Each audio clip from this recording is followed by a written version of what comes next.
Dear students, welcome to my YouTube channel. मेरे YouTube channel पर आपका बहुत बहुत स्वागत है। मैं डॉक्टर नीलम सोनी जैसा कि आपको संपूर्ण इतिहास करवाने जा रही हूँ, जिसका फर्स्ट चैप्टर हमने कंप्लीट कर लिया था। लास्ट वीडियो में हमने चैप्टर नंबर 2 शुरू किया था, हिस्टोरिकल सोर्सेज यानी ऐतिहासिक स्रोत। हिस्टोरिकल सोर्सेज में हमने एक पॉइंट कंप्लीट कर लिया था, हिंदू धर्म के श्रुति ग्रंथ और स्मृति ग्रंथ के बारे में हम पढ़ रहे थे। उसी को आज हम कंटिन्यू करते हैं। Let's start today's lecture. Students, हम लोग कर रहे थे ऐतिहासिक स्रोत, जिसमें हमने ऐतिहासिक स्रोत में एक साहित्यिक स्रोत रखे थे और दूसरे पुरातात्विक स्रोत रखे थे। साहित्यिक स्रोत में हमने दो टाइप के बनाए थे, एक देसी और एक विदेशी। देसी में भी हमारे दो टाइप्स बनते हैं, एक धार्मिक स्रोत और दूसरे गैर धार्मिक स्रोत। अब जो धार्मिक स्रोत हैं उसके भी दो भाग थे, एक थे श्रुति ग्रंथ और दूसरे थे स्मृति ग्रंथ। तो श्रुति ग्रंथ में सबसे पहले आते हैं वेद। चार वेद जो कि हम पढ़ चुके हैं, जिसका टाइम पीरियड 1500 BC से लेकर 1000 BC रहता है। वेदों के पश्चात हम पढ़ते हैं ब्राह्मण ग्रंथों का टाइम पीरियड 1000 से लेकर 600 BC रहेगा और ब्राह्मण ग्रंथों में वेदों के कर्म कांडों के विधि विधान की जानकारी दी गई है।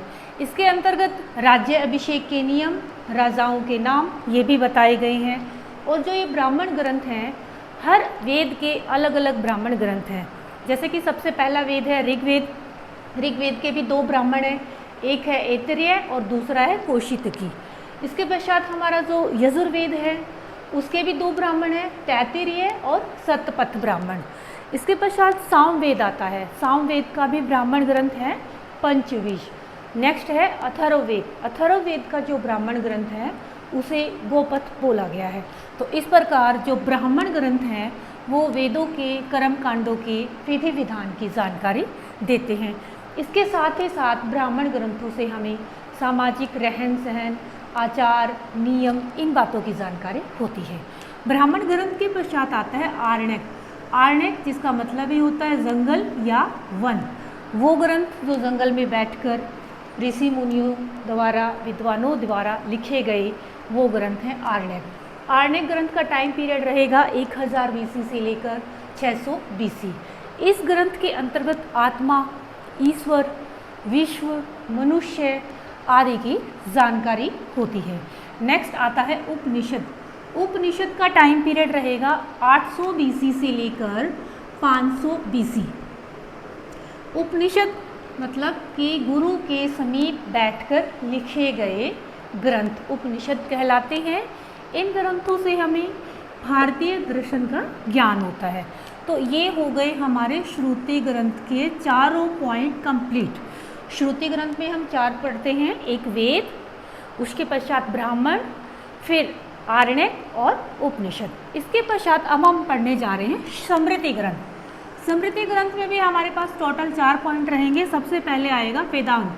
वेदांग जो है उसका टाइम पीरियड 600 BC से लेकर 200 CE तक, यानी 600, 500, 400, 300, 200 और 100 के बाद में फिर प्लस यानी 100 और 200।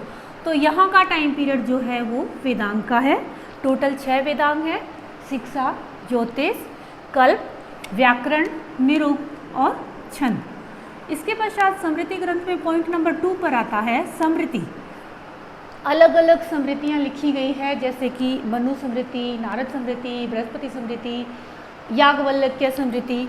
लेकिन उनमें से मनु स्मृति और याज्ञवल्क्य स्मृति जो है वो सबसे ज़्यादा इम्पोर्टेंट है।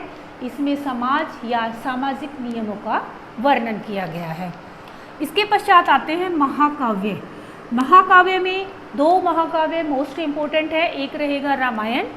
रामायण आई थिंक सभी को पता है, जिसकी रचना वाल्मीकि के द्वारा की गई है, जिसके अंदर 24,000 सूत्र हैं। और दूसरा है महाभारत, जिसकी रचना वेदव्यास के द्वारा की गई है। और इसके अंदर एक बात लिखी गई है महाभारत में कि जो महाभारत में है वो विश्व में है और जो महाभारत में नहीं है वो विश्व में भी नहीं है। तो रामायण और महाभारत दोनों ही महाकाव्य के अंतर्गत आते हैं। रामायण में यवन और शक राजाओं के संघर्षों और युद्धों का जिक्र है। महाभारत में शक, यवन, पारसिक और हुण आदि जातियों की जानकारी मिलती है।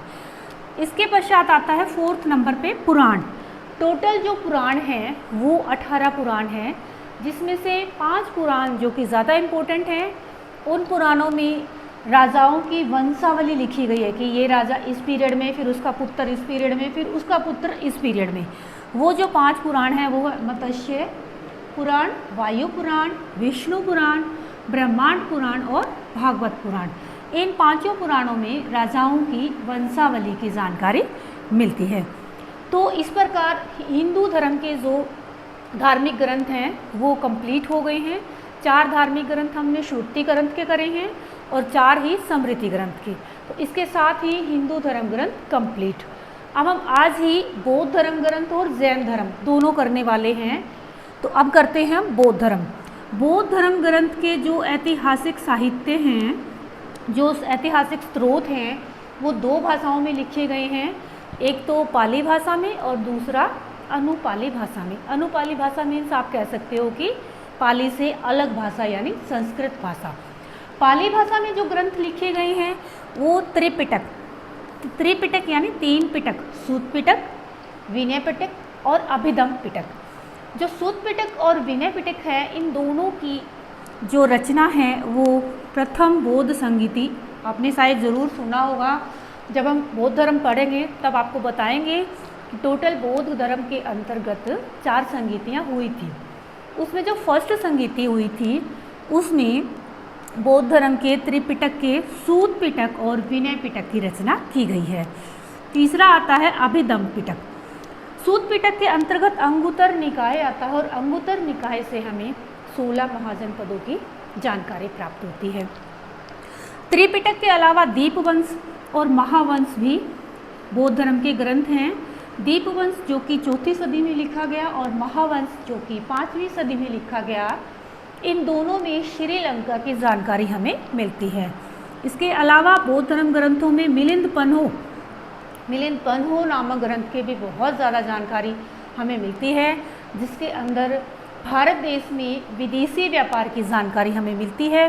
प्लस ग्रीक राजा मिनांडर का बौद्ध भिक्षु नागासेन और नागार्जुन भी उसको कहते हैं, नागसेन या नागार्जुन के साथ ग्रीक राजा मिनांडर का वार्तालाप है मिलिंद पन्हो में। तो ये हो गए आपके बौद्ध धर्म ग्रंथ के अकॉर्डिंग आने वाले साहित्यिक ग्रंथ। अब हैं संस्कृत भाषा के, वो तो थे पाली भाषा के। पाली भाषा के हमने देखे त्रिपिटक, दीपवंश, महावंश और मिलिंद पन्हो। अनुपाली भाषा यानी संस्कृत भाषा में भी बौद्ध ग्रंथ लिखे गए हैं, जिसमें से एक है दिव्यावदान।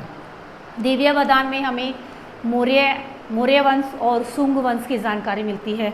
इसके बाद दूसरा है आचार्य मंजूश्री मूलकल्प। आचार्य मंजूश्री मूलकल्प ये ग्रंथ का नाम है। इस ग्रंथ के अंतर्गत मौर्य से लेकर हर्षवर्धन यानी 647 तक का टाइम पीरियड इसमें बताया गया है। नेक्स्ट आता है ललित विस्तार। ललित विस्तार में बुद्ध की लीलाओं का वर्णन किया गया है। तो ये हो गए हमारे बौद्ध धर्म से रिलेटेड साहित्यिक ग्रंथ। अब आते हैं जैन धर्म। जैन धर्म में भी साहित्यिक ग्रंथ लिखे गए हैं। जैन धर्म के अंतर्गत 12 अंग आते हैं। इनके अंतर्गत आचारंग सूत्र नामक जो ग्रंथ है, आचारंग सूत्र नामक जो ग्रंथ है, उसमें रहन सहन, आचार, नियम, समाज, तौर तरीके आदि की जानकारी मिलती है। दूसरा है भगवती सूत्र। भगवती सूत्र के अंतर्गत 16 महाजनपदों की जानकारी मिलती है। इसके अलावा हेमचंद्र द्वारा लिखित जैन ग्रंथ है परिशिष्ट पर्व। जैन धर्म में परिशिष्ट पर्व का काफ़ी महत्व रहता है। ये जो ग्रंथ है हेमचंद्र द्वारा लिखित, इसका इतिहास को जानने में काफ़ी महत्वपूर्ण योगदान रहता है। सो आज हमारा जो धार्मिक ग्रंथ से रिलेटेड टॉपिक है वो कंप्लीट हो गया है। धार्मिक ग्रंथ में हमने तीनों धर्मों के, हिंदू के, बौद्ध के और जैन धर्म के जो भी साहित्यिक ग्रंथ थे वो सारे हमने कवर कर लिए हैं। कल हम लोग जो है धार्मिक के बाद जो अधार्मिक या गैर धार्मिक स्रोत हैं वो हम नेक्स्ट वीडियो में करने वाले हैं। आज के लिए इतना ही। प्लीज़ मुझे कमेंट करके ज़रूर बताइए कि आपको मेरा वीडियो कैसा लगा, जो मैं पढ़ा रही हूँ क्या वो आपको समझ आ रहा है। अगर आपको समझ आ रहा है तो प्लीज़ लाइक कीजिए, कमेंट कीजिए, शेयर कीजिए और सब्सक्राइब कीजिए। जय हिंद, जय भारत, थैंक यू।